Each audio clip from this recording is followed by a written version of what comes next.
Au nom du Père et du Fils et du Saint-Esprit, ainsi soit-il.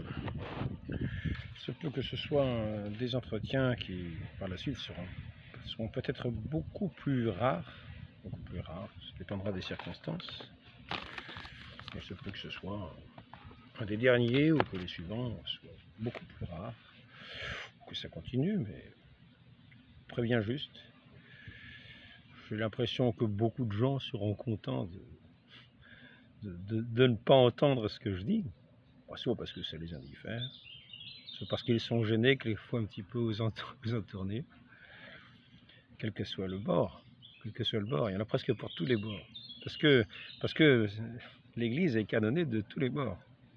Comme je demeure sur cette arche sainte de l'Église, et qu'on reçoit les canonnades de partout, de temps en temps, j'envoie un petit pétard, hop, de tous les bords. Un petit pétard, bien sûr, évangélique. Un petit pétard évangélique pour faire entendre la voix du salut, c'est-à-dire la voix de l'Église, la voix de notre Sainte Mère, l'Église, dans laquelle nous sommes renés, une créature nouvelle au baptême.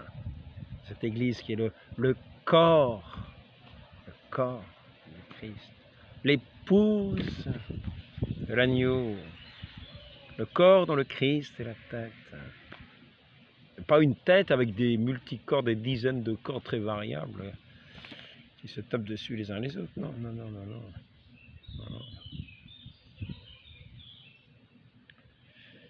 Ainsi, voyant les foules, Jésus fut saisi de compassion envers elles, parce qu'elles étaient désemparées et abattues, comme des brebis sans berger, prêtes à se faire manger par n'importe quel loup de passage, à se faire mordre par n'importe quel serpent, à aller sur n'importe quel pâturage en faisant à se décourager, n'avoir personne pour les soigner quand elles sont blessées, avoir beaucoup de monde pour les déforer quand elles sont un petit peu grasses. La moisson est abondante, mais les ouvriers sont peu nombreux. Priez pour envoyer des ouvriers à la moisson. C'est la recommandation du Seigneur. Priez pour envoyer des ouvriers à la moisson. Notre Seigneur nous invite à prier cette intention-là, à être médiateur. Il fait appel à notre médiation pour prier. Il dit priez pour, comme nous, quand nous adressons au Saint du ciel. C'est juste. Quand Saint Jacques dit que la prière de juste a beaucoup d'efficacité, beaucoup de force auprès de Dieu. Eh bien, notre Seigneur nous invite à prier, comme nous demandons l'intercession des saints, ceux qui nous ont précédés, qui ont témoigné jusqu'à donner leur vie. Nous voyons dans les béatitudes ces prières de ces saints qui sont offertes à Dieu. Ces prières de ces saints qui sont morts, qui sont offertes à Dieu. Nous le voyons. Il suffit de regarder le livre de l'Apocalypse.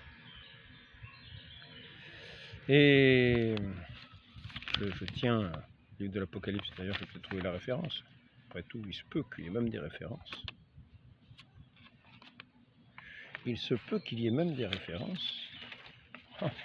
C'est pas encore impossible. Vous voyez?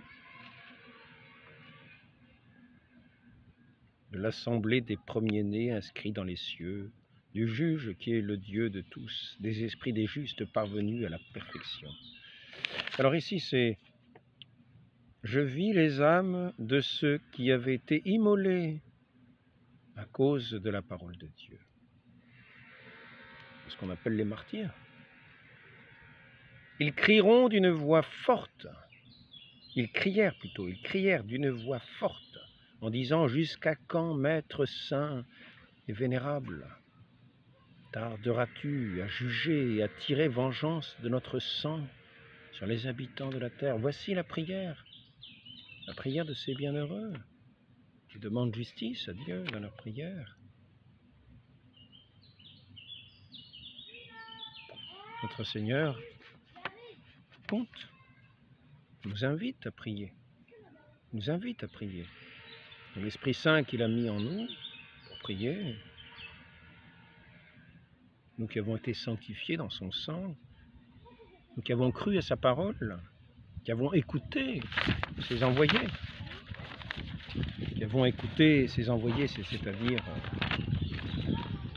dans cette succession des apôtres, c'est-à-dire de cette unique Église du Christ, que le Christ a instituée et à laquelle il a promis que les portes de l'enfer ne prévaudront jamais sur elle. Il a constitué sur ce roc solide que l'Église dit être Saint Pierre, qui témoigne de cette foi en proclamant le Christ, le Fils du Dieu vivant. L'Église dit que cette pierre, c'est la foi et que c'est aussi Saint Pierre. Pour ça, il y a ce siège de pierre et tous ses successeurs qui ont ce rôle de roc, fondement sur lequel l'Église est bâtie. Ceux qui professent la foi, pour lesquels notre Seigneur a prié, afin que sa foi ne défaille pas, afin que l'Église soit enseignante de la vérité, non pas du mensonge. Car si elle était enseignante du mensonge, elle serait plutôt la voix de Satan. Or, elle est la voix du Christ, qui est la vérité même, que le Christ a instituée pour envoyer, c'est-à-dire les apôtres. Ou apôtres veut dire envoyer, pour être ses porte-voix, ses ambassadeurs, ses médiateurs, ses ambassadeurs, pour tenir lieu de Christ ici-bas. Eux qui sont de son corps, et qui sont dans son corps ses porte-voix, l'assisté du Saint-Esprit, qui les fera se ressouvenir de tout ce qu'il a dit, non pas simplement de ce qui est écrit.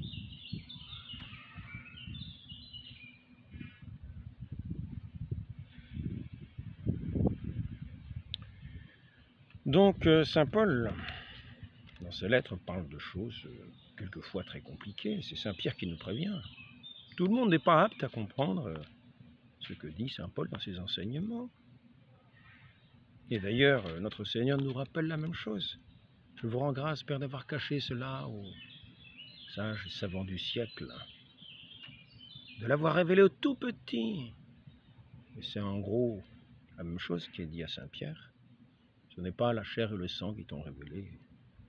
Cela, c'est mon Père qui est dans les cieux, par la grâce du Saint-Esprit. Il t'a inspiré ces paroles, de confesser cette foi au Fils, au Christ, le Fils unique du Dieu vivant. Le Fils du Dieu vivant est vrai. Notre Seigneur a remis les clés de ce royaume déjà institué sur terre, de lier, de délier, tout cela, je l'ai déjà dit, mais l'Église est l'arche sainte, le vaisseau dans ce monde. Beaucoup vont dire oui, c'est la parole, oui, c'est ceci, non. Qui vous écoute, m'écoute. Cela n'est pas dit à n'importe qui, cela est dit à ceux qui sont de l'Église, pas ceux qui sont en dehors de l'Église, pas ceux qui n'écoutent pas l'Église, justement. Parce que ceux-là sont de l'Église qui écoutent l'Église, pas ceux-là qui ne l'écoutent pas.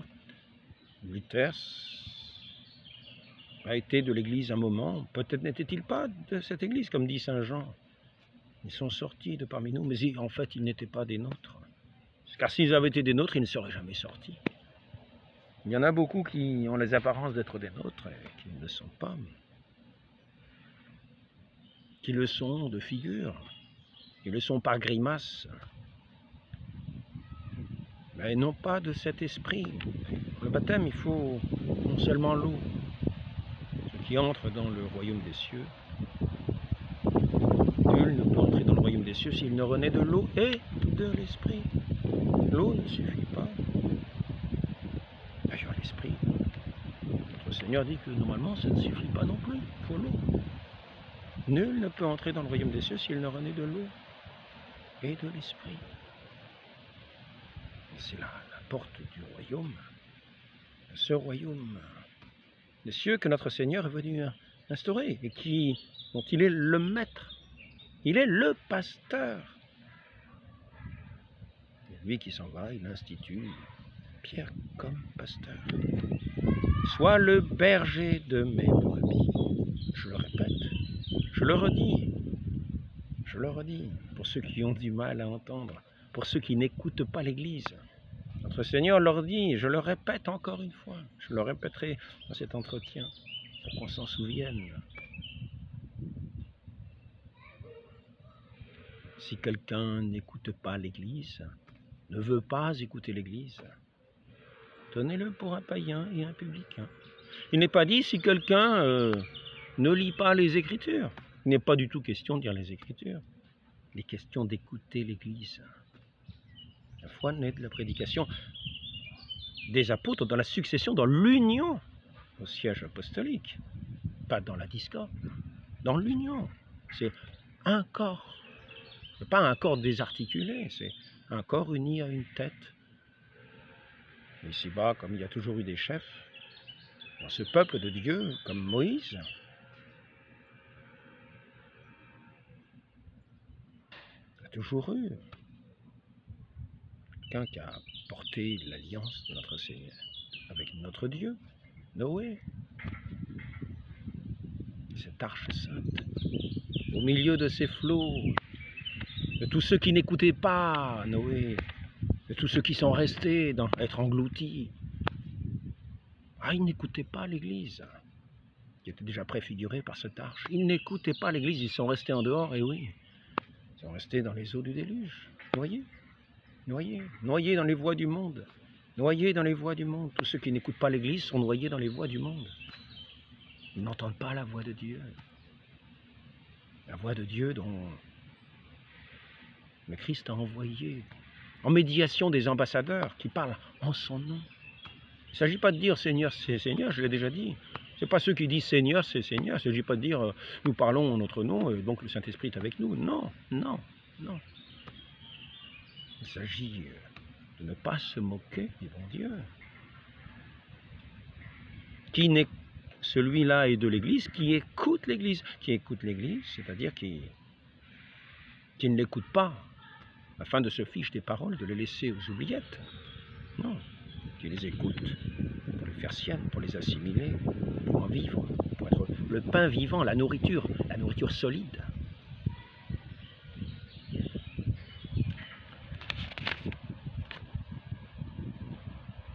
Donc ces paroles des Écritures ne sont pas si évidentes à lire, puisque nous sommes prévenus par Saint Pierre. Il dit de Saint Paul, c'est ce qu'il fait dans toutes les lettres où il parle de ces choses dans lesquelles il y a des points difficiles à comprendre, dont les personnes ignorantes ont du mal, et mal affermis, tordent le sens, comme celui des autres Écritures, pour leur propre ruine. Peut-être Mahomet a-t-il entendu ou lu ces paroles. Il devait bien avoir peut-être un évangile ou un Nouveau Testament sous la main. Il a peut-être lu ces paroles et il s'est dit on a falsifié les Écritures. Non, il n'est pas question de falsifier les Écritures. Les questions te tordent le sens des Écritures. Tordent le sens des Écritures. Les Écritures, on les retrouve sous les mains de tous les pères de l'Église. Dans l'union avec le siège, avec le roc, qui fait l'unité de l'Église, qui est sa constitution même, constituée, instituée par le Christ pour être le roc, la base, sur lequel il faut être uni en lien, posé, en écoute. Qui n'écoute pas l'Église, tenez-le pour un païen et un publicain. On revient à dire qu'il n'écoute pas le siège apostolique institué par notre Seigneur. Et ceux qui disent, oui, mais c'est pas ce sens-là, c'est uniquement la foi. Ceux-là n'écoutent pas l'Église. N'écoutent pas l'Église. Car l'Église ne dit pas, ce n'est que ce sens-là. Non, l'Église dit que c'est l'Église de notre Seigneur. Que ce roc, c'est celui qui a aussi, à qui notre Seigneur a donné un nouveau nom. Simon, Simon, tu t'appelleras Pierre. Et sur cette pierre, je bâtirai mon Église. Tu as les clés du royaume. Je te confie les clés du royaume. Ce que tu liras sera tenu pour lier, ce que tu déliras, ce que tu liras ici-bas sera tenu pour lier ici-bas, ce que tu tiendras, ce que tu délieras sur terre sera tenu pour délier. Non seulement c'est la juridiction sur l'Église, c'est aussi le sacrement du pardon qui est ce que vous recevez l'Esprit Saint, les péchés que vous remettrez seront remis. Il nous faut écouter, écouter. Saint Pierre est l'ambassadeur par excellence du Christ, il est son vicaire, son ambassadeur. Et notre Seigneur a promis sa présence à travers Saint Pierre, c'est lui. C'est notre Seigneur qui dirige son Église. Il est le vicaire.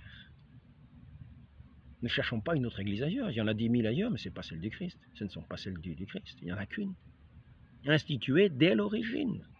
Sur ce fondement solide, Pierre, ses successeurs. Tout au long de l'histoire. Tout au long de l'histoire. Il vous écoute, m'écoute. Il n'écoute pas l'Église, tenez-le pour un païen et un publicain. Donc je reviens à ça. Je reviens, pour ceux qui doutent encore de la médiation.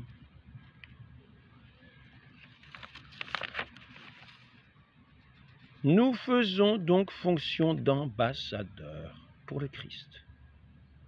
Ce n'est pas une médiation sur un ambassadeur. L'ambassadeur n'est-il pas un médiateur d'un prince vis-à-vis d'un autre? Il fait une médiation. Ce n'est pas le prince lui-même.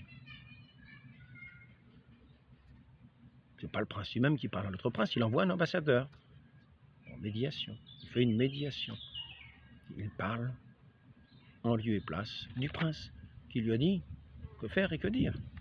Un petit peu comme quand le pape envoyait ses légats dans des conciles, dans les premiers conciles. Nicée, Constantinople. Il n'y allait pas. Ces conciles-là étaient réunis souvent par un empereur, parce que ça faisait des discordes à l'intérieur de son empire. Il voulait régler les questions, il voulait que l'Église règle ces questions, pour qu'il n'y ait pas de division dans son empire. Et si le pape était venu, il aurait semblé être un lèche-bot de l'empereur. Donc il ne venait pas, mais il envoyait des légats. Et ces légats,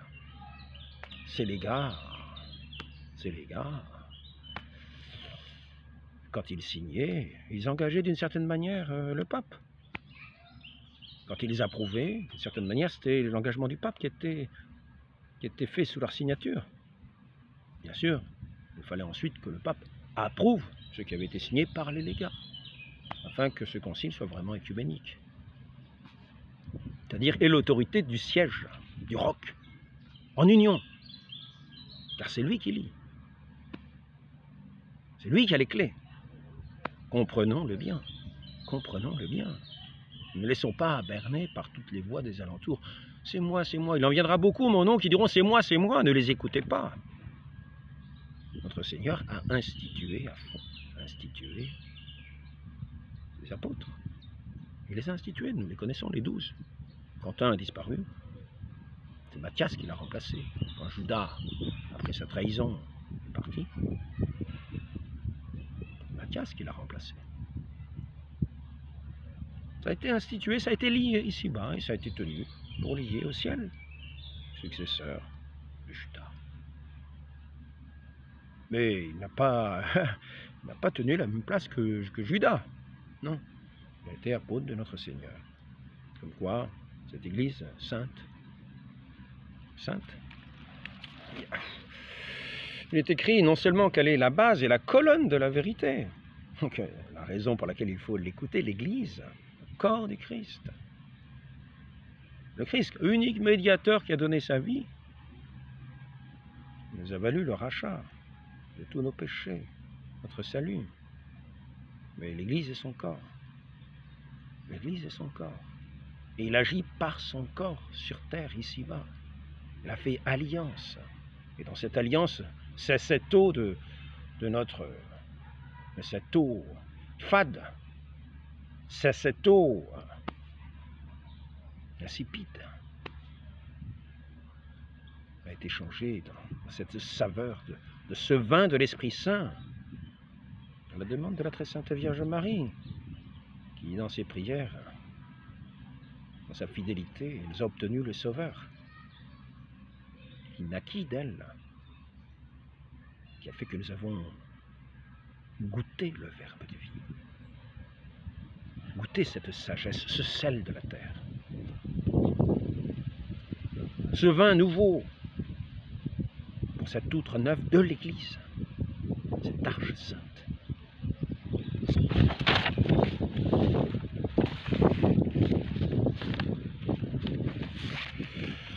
Donc, saint Paul nous dit, nous faisons donc les fonctions d'ambassadeurs pour le Christ comme si Dieu exhortait par nous.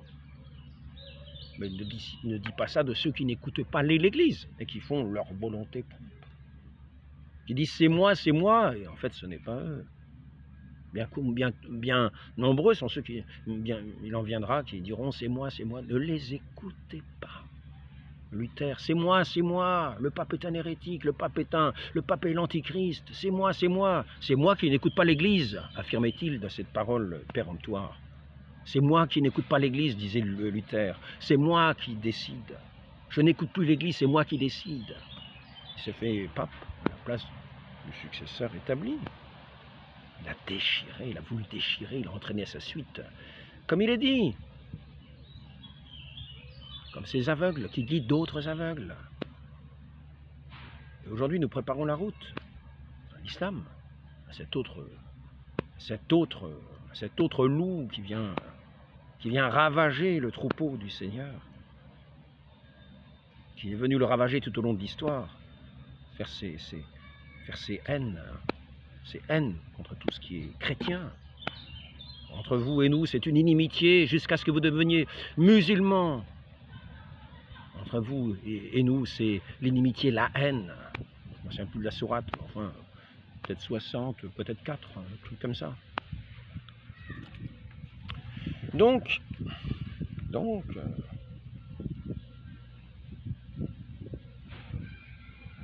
prions, demandez cette grâce à l'Esprit Saint de nous éclairer, d'avoir une oreille qui écoute, une oreille de disciple, une oreille qui écoute. Non pas la voix des enchanteurs, non pas la voix du serpent comme au jardin original. Non pas, il arrive toujours à faire passer son message, non pas tous ces révolutionnaires qui attirent à eux tous les démons. À leur suite, nous avons un message démoniaque, tous les démons le suivent. Ils vont combattre, bien sûr, vont mordre au talon, comme des serpents, notre Seigneur, la descendance, et tous ceux qui le suivent, qui portent leur croix à sa suite tous les jours, dans la foi, qui accomplissent ses œuvres, qui sont dociles, mouvement du Saint-Esprit, le Saint-Esprit qu'ils ont reçu au baptême dans cette alliance, laquelle ils ont renoncé eux-mêmes, ils se sont unis au Christ dans ce baptême, dans l'alliance de son sang versé. Le sang nous communique, l'eau du baptême nous communique les vertus du sang précieux du Christ, dans lesquelles nous sommes lavés, l'Esprit Saint vient nous recréer, faire de nous des créatures nouvelles. Non plus ces outres pleines d'eau, qu'on remplit d'eau, qui étaient d'ailleurs vides, et qu'on a rempli d'eau, ces outres changées en vin, le vin de cet Esprit Saint, de cette alliance nouvelle. Tout est accompli, toute l'Écriture est accomplie, prend sa réalité. Qui fait de nous des enfants de Dieu, des descendants de la femme, qui allons non seulement dire bienheureuse, mais à dire bénie entre toutes les femmes, de génération en génération, à travers toutes les générations. Tous les fils de l'Église savent bien qu'elle est leur mère. Elle a enfanté douloureusement au pied de la croix. Voici ton fils. Nous sommes Nous faisons donc fonction d'ambassadeurs pour le Christ, comme si Dieu exhortait par nous. Deuxième lettre aux Corinthiens, chapitre 5, versets 3 à 20.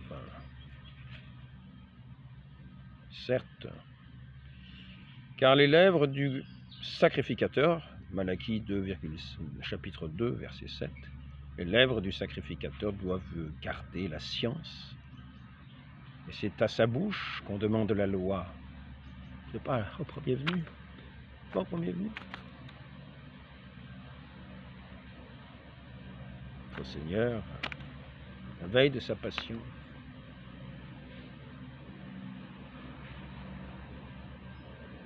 nous a donné le mémorial de sa passion. Prenant du pain, il dit, ceci est mon corps. Prenant du vin, il dit, ceci est mon sang. Ce sont les espèces du vin, les espèces du pain. Lui qui est le pain vivant. Notre Seigneur qui est le pain vivant, né à Bethléem, la ville du pain, village peut-être, ville du pain. C'est son corps, c'est son sang.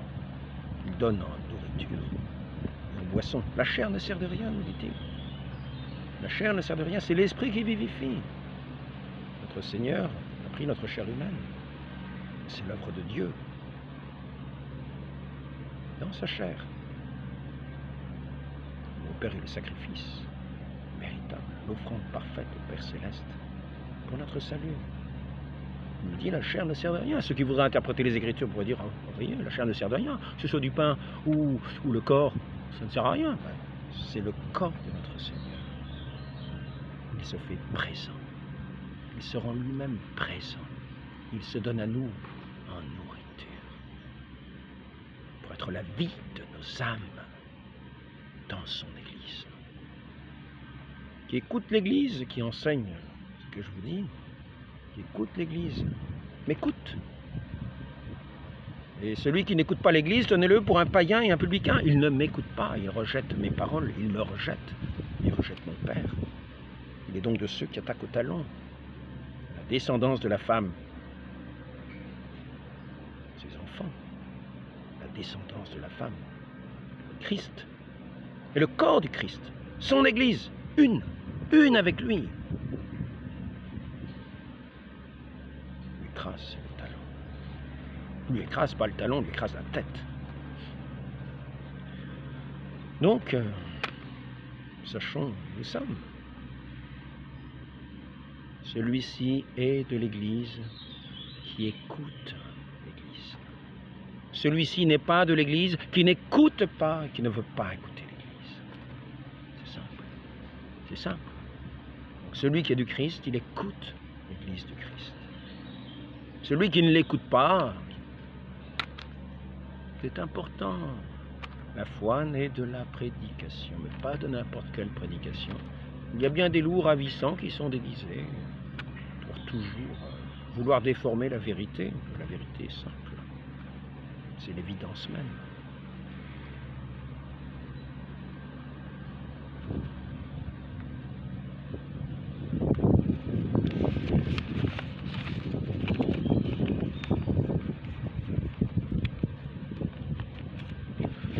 Est-ce qu'il y a quelques paroles que nous pourrions dire? Peut-être.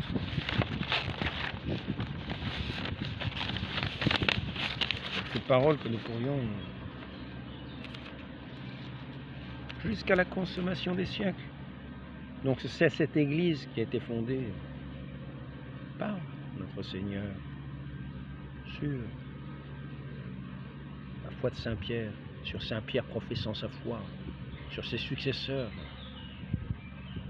Parce que notre Seigneur sera avec eux jusqu'à la consommation des siècles.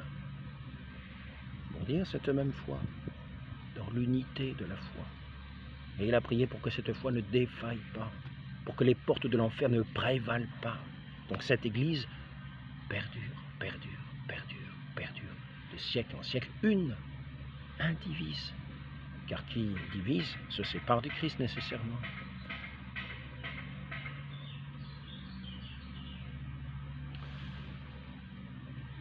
Saul, Saul, pourquoi me persécutes-tu? Ah, il y a beaucoup de gens qui pensent être de bonne volonté, qui sont séduits, et ils persécutent notre Seigneur, sans même s'en douter. Saint Paul a eu cette révélation de notre Seigneur qui lui est apparu sur ce chemin de Damas. Pourquoi me persécutes-tu? C'est là sa conversion.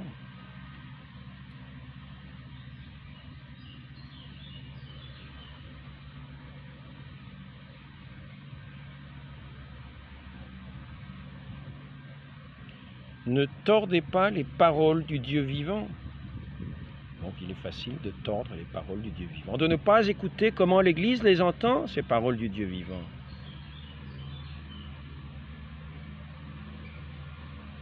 Elles qu'il faut écouter, parce que justement elle les dit telles qu'il faut les entendre. Qu'est-ce à dire?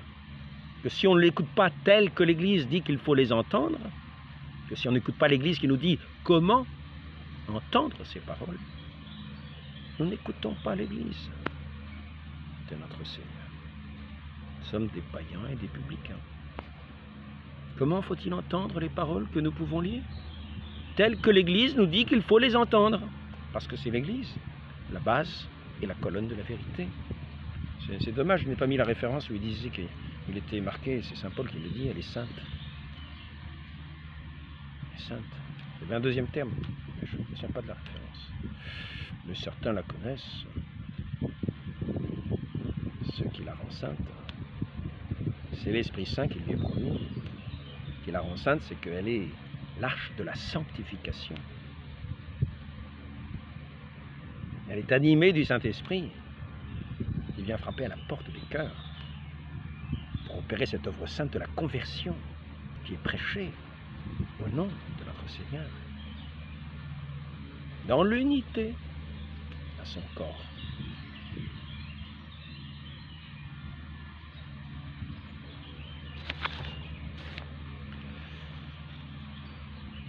Si vous n'êtes pas de la descendance de la femme qui écrase la tête du serpent, c'est-à-dire si vous n'êtes pas de l'Église, qui est le corps du Christ, le Fils de Marie, qui a opéré la rédemption sur la croix, alors qui êtes-vous?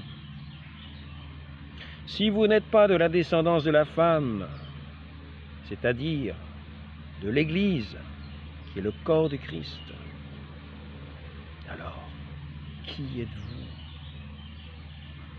Si vous ne l'écoutez pas, c'est que vous n'en êtes pas. Alors qui êtes-vous? Je m'adresse à tous les schismatiques, à tous ceux qui voient l'Église sur ce mont, qui la voient comme une verrue sur un nez, mais plus jolie que la verrue, comme on le voit dans son resplendissement, comme sur le Tabor. Alors, quelquefois elle est humble, quelquefois elle ne resplendit pas de cette façon, mais quelquefois, tant ces miracles ébahissent ceux qui les contemplent, qu'il y a moyen de voir l'éblouissement des œuvres divines, de voir ce rayonnement, cette lumière vive des œuvres de Dieu dans tous les miracles qui ont été opérés par tous les saints tout au long de l'Église. Vous ne croyez pas en mes paroles, croyez au moins aux œuvres. Lourdes, Fatima, Pontmain, tous ces lieux de sanctification, tous ces lieux où les peuples ont été invités à venir pour leur sanctification, pour honorer la Mère de Dieu qui nous a donné le Fils unique de Dieu, Christ, le Fils du Dieu vivant, afin que nous la bénissions, elle qui est bénie entre toutes, de nous avoir donné ce Sauveur. Que nous la disions tout au long des générations, bienheureuse, elle qui est la mère de tous les saints, au pied de la croix. Eux qui n'ont pas oublié la leçon, qui portent tous les jours, qui ont porté tous les jours la croix dans leur vie, qui ont renoncé eux-mêmes, qui ont renoncé à tout, jusqu'à leur âme, pour suivre le Christ,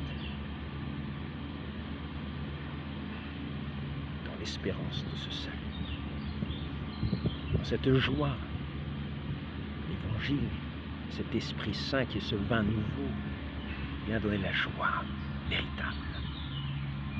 L'union des cœurs, non pas la division à perpète, à tout bout de champ sur tous les sujets, non.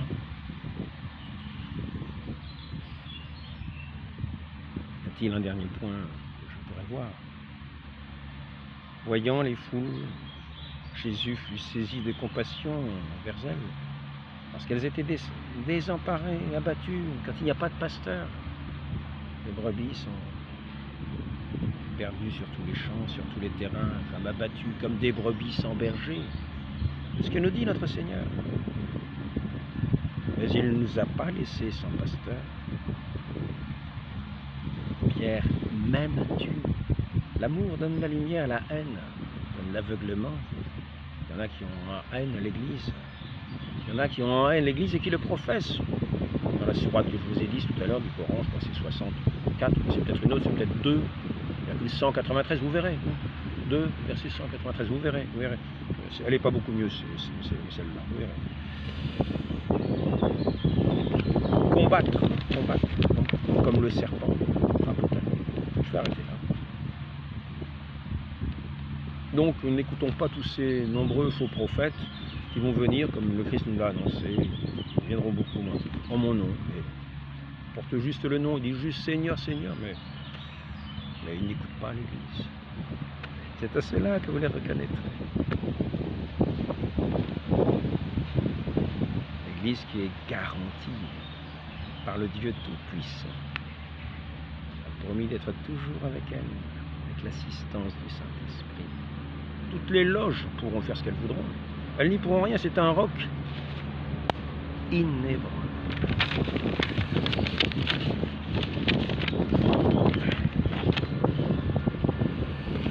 Pourrais-je dire pour finir? Parce que je sens d'entendre un tracteur qui arrive.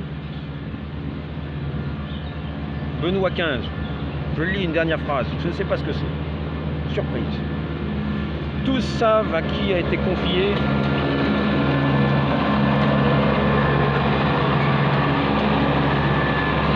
le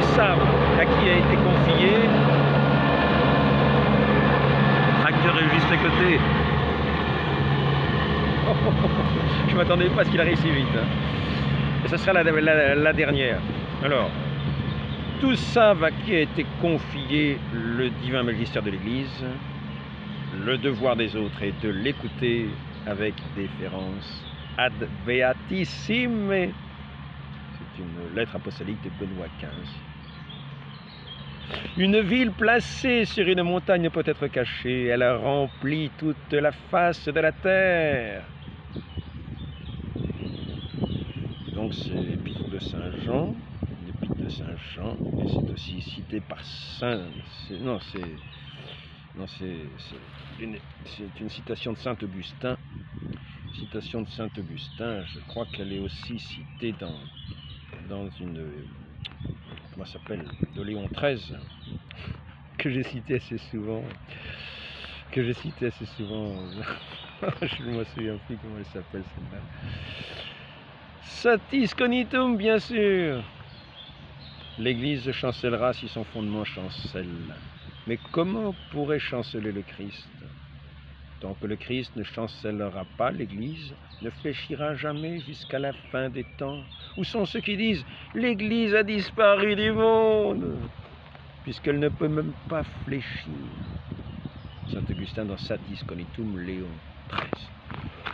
J'arriverai là. Il y a tous ces voix des enchanteurs. Le pape c'est l'antichrist. Ça c'est Luther, ça. Il a d'abord excommunié le pape. Vous avez Calvin, vous avez toute la suite, tout les loges, les lumières, tout cela. Même la ruine. C'est l'océan du déluge. Mais n'oublions pas l'arche. Sachons entendre l'Église si nous voulons être de l'arche.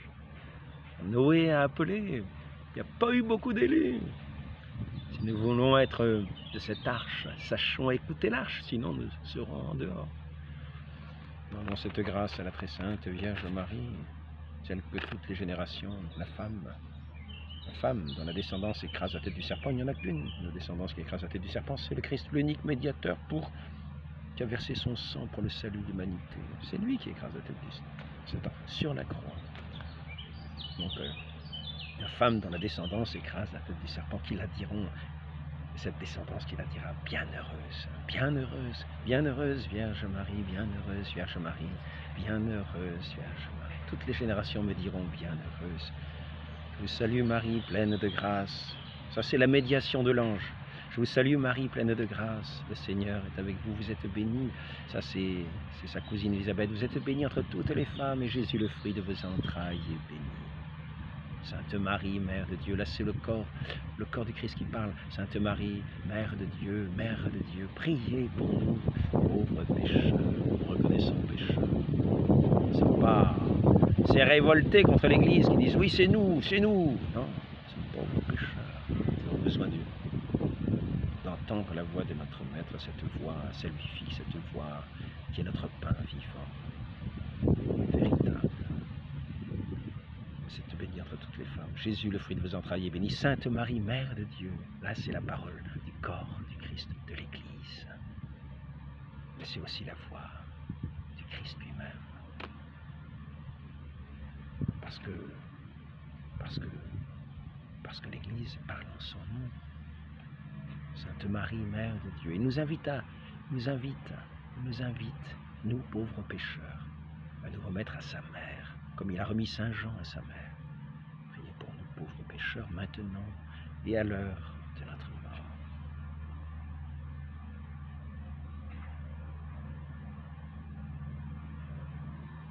Au nom du Père et du Fils et du Saint-Esprit, ainsi soit-il.